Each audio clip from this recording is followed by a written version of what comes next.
Hey guys, so today we're doing an arrow penetration test.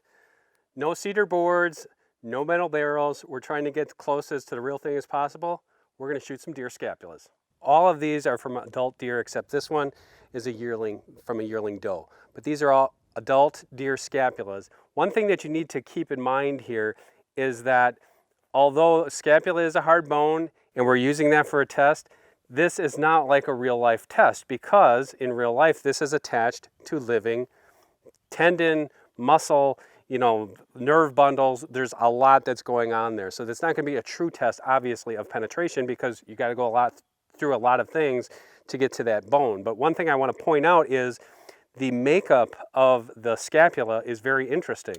When you look at the way an arrow would be coming in, you're going to be hitting this side of the scapula, which from appearances is a nice flat surface. But when you look at the other side of the scapula, that's where the trouble begins. You have this scapula fin on the back, which is super thick, and it is next to impossible to penetrate that with a broadhead. Some people can with a lot of weight, a lot of kinetic energy, and broadhead design, but for all intents and purposes, not going to happen there. One thing that you need to also keep in mind is even though if you crack that scapula bone, you have to get in there a little ways to get to the lungs. There is, the lungs is a massive part of the chest cavity that's taking up, and deer can survive a one lung hit, or they can run a long ways before expiring, which makes it very difficult to find.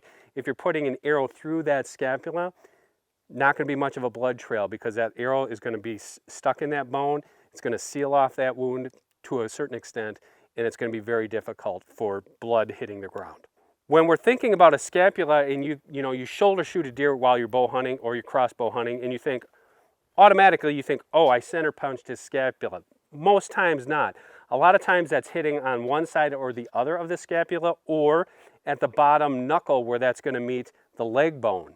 Another tough customer down there because it is just a solid bone knuckle that's next to impossible to penetrate unless your arrow deflects. So those are some of the things to keep in mind when hunting.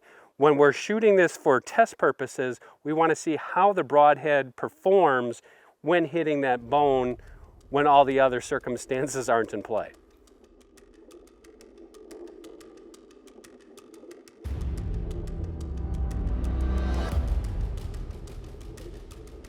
Let's get to cracking.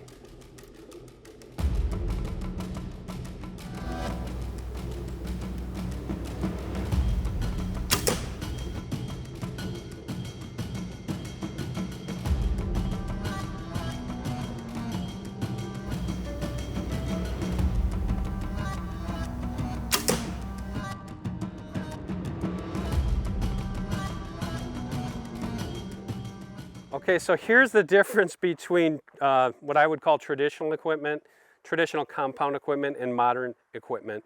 What I have here is, okay, that was a Sevr broadhead shot behind an Easton match grade arrow FMJ. Now I don't shoot a ton of weight. It's 60 pounds on this Mathews V3, but I have about 505 grains coming at this scapula. If you look at this shot here, I missed the fin and I hit the flat part of the scapula. Even with tissue, even with muscle, even with nerve bundles attached to this as a living creature, that's going to blow through that scapula and it's going to kill that deer. Now, are you going to get a complete pass through? Maybe, maybe not. But the combination of that kinetic energy with that weight is awfully devastating. That all being said, I would never advocate this shot. Never, ever, ever would I advocate shooting a deer in the shoulder blade. But I want people to understand that with the proper equipment, the proper practice, if it happens and you make a mistake, you know that it's not, you're not doomed. You can punch through that scapula and have a quick, clean kill.